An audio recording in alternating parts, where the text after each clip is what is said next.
by using a parallelogram law of vector.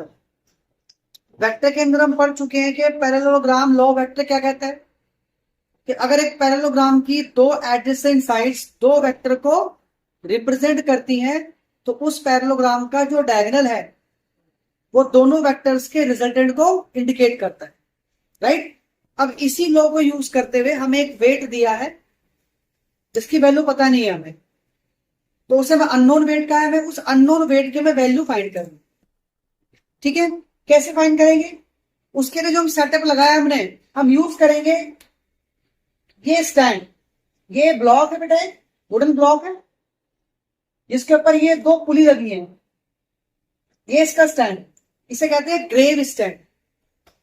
तो grave stand में ये दो पुली हमें गिवन होंगी, राइट। तो एक थ्रेड की हेल्प से हमने दो वेट लेने हैं, वेट पी और क्यू। इन दोनों वेट की वैल्यू कुछ भी हो सकती है। आपको जो वेट में दूंगा जो नॉन वेट है, पी और क्यू आपके दोनों कैसे हैं? नॉन वेट है। इनकी वैल्यू स्टार्ट होती है 50 ग्राम से। आपको जो वेट में दूंगा वो 50 ग्राम के हैं। 50 ग्राम में बहुत सारे वेट्स हैं, तो यहां पे आप सेट कर सकते हो 100 ग्राम, 150 ग्राम, 200 ग्राम। जो पी लोगे आप क्या लोगे? क्यू, यानी W1 और W2 यहां पर दोनों क्या होंगे? आपके इक्वल होंगे। उसके बाद जिस वेट की आपको वैल्यू फाइंड करनी है वो कहां पर आएगा? आपका सेंटर में। W वो वेट है जिसकी वैल्यू आपको फाइंड करना। तो थ्रेड की हेल्प से आप इस तरह उस थ्रेड को पुली के ऊपर ले जाके इस तरह से इस सेटअप को आप अरेंज कर लो। अरेंज करते हुए आपको दो तीन बातों का ध्यान रखना है। दोनों वेट की जो हाइट है ग्राउंड से वो सेम हो, और ये वाला वेट बिल्कुल इन दोनों पुली के सेंटर में हो। तो आपको इस तरह एडजस्ट करना है, और ये हो जाएगा जब इन दोनों वेट की हाइट ग्राउंड से सेम हो जाएगी तो वेट ऑटोमेटिकली दोनों पुली के सेंटर में आ जाए।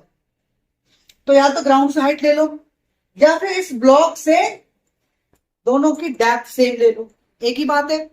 जब दोनों की ये हाइट ग्राउंड से सेम हो जाएगी ये वेट ऑटोमेटिकली दो पुली के बीच में आ जाएगा।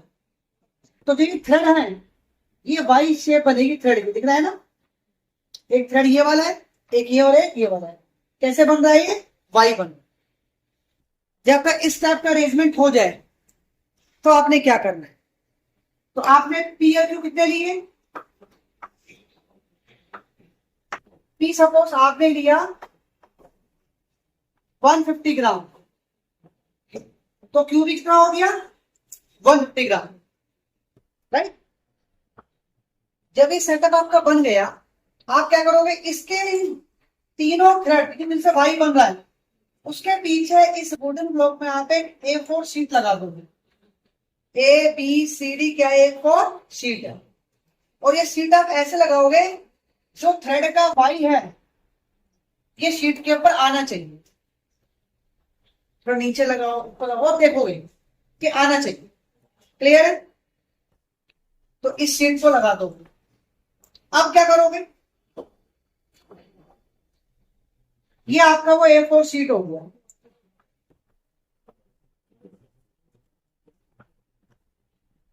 ठीक है, इस ये जो थ्रेड है इसके बिल्कुल नीचे एक मिरर की स्ट्रिप आप रखोगे। एक आपको मिरर की स्ट्रिप दूंगा जो सिंपल आपका होता है प्लेन मिरर। इस थ्रेड के नीचे शीट पे इस तरह रखोगे तो थ्रेड की जो इमेज है वो आपको दिखेगी मिरर के अंदर, दिखेगी ना? आपको अपने को इस तरह एडजस्ट करना है कि वो इमेज आपको ना दिखे। ऐसा पॉसिबल है भाई? मैंने इसको शीट को यहां रख दिया और मैं ऐसे देख रहा हूं, मैं इस एंगल से देख रहा हूं, तो मुझे इस थ्रेड का इमेज इस पर दिखेगा। आप इसको बिल्कुल ऊपर से देखो, बिल्कुल क्या देखो, इसको बिल्कुल थ्रेड के ऊपर से देखो, तो आप थ्रेड और इमेज क्या कर दोगे? ओवरलैप कर दोगे, आपको इमेज वो नहीं दिखेगी। तो आपको अपनी वो पोजीशन सेट करनी है जिसमें आपको थ्रेड की इमेज ना दिखे। जैसे वो पोजीशन सेट हो जाए,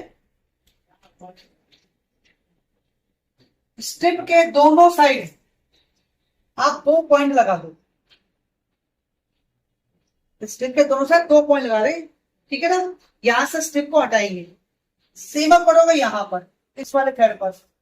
आप उस मेरे स्ट्रिप को ऐसे रखोगे, अगेन आप इसको देखोगे थ्रेड को ऊपर से, इमेज को ओवरलैप करोगे, 2 पॉइंट यहां लगा दो, सेम आप करोगे सेंटर वाले थ्रेड के लिए। इस तरह आपने स्ट्रिप को लगाया, इमेज को ओवरलैप किया, 2 पॉइंट लगा दो, तो आपके पास 6 पॉइंट आ गए। आ गए, शीट को यहां से निकाल दो, तो आपके 6 पॉइंट कुछ ऐसे होंगे जो आपने पेंसिल से लगाए, ऐसे होंगे। पहले इन दोनों पॉइंट को मिलाओ, फिर इन दोनों पॉइंट को मिलाओ, और भी जो नीचे वाले पॉइंट है उनको मिलाओ। एक्चुअल में यहां पर वाई ही बनना चाहिए, लेकिन नहीं बनेगा। तुम्हारा क्या सोचता है?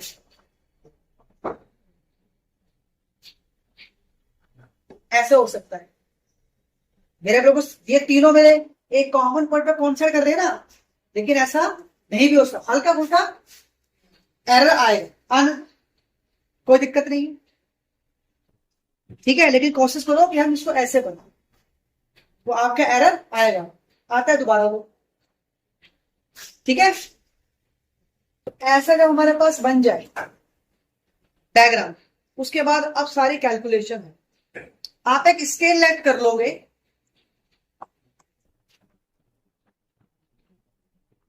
कि 50 ग्राम इक्वल टू 2 सेंटीमीटर। मैंने ग्राम को लेंथ में कन्वर्ट करना है, मैंने माना 50 ग्राम कितनी है, 2 सेंटीमीटर है। आपने कितना वेट लगाया W1 W2 का? 150, 150। अगर 50 ग्राम 2 सेंटीमीटर है, 150 कितना हो गया, 6 सेंटीमीटर।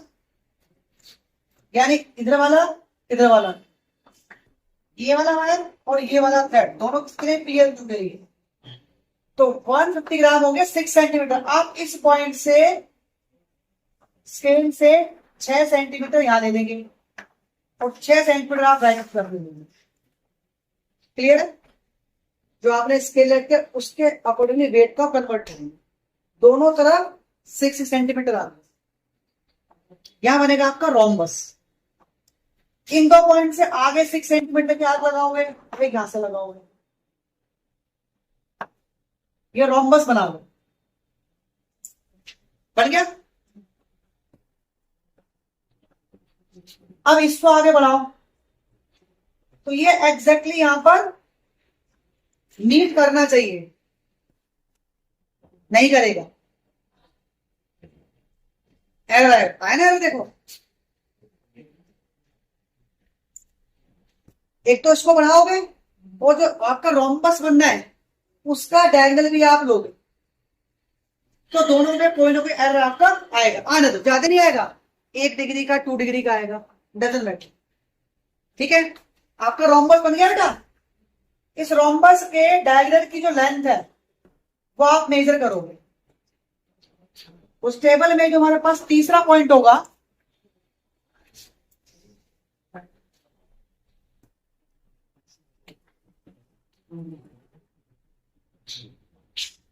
वो होगा लेंथ ऑफ डायगोनल।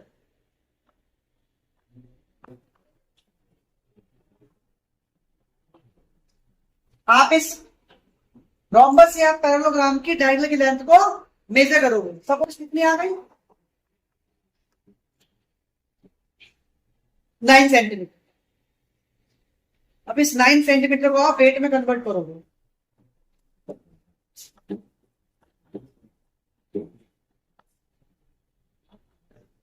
कैसे कन्वर्ट करोगे?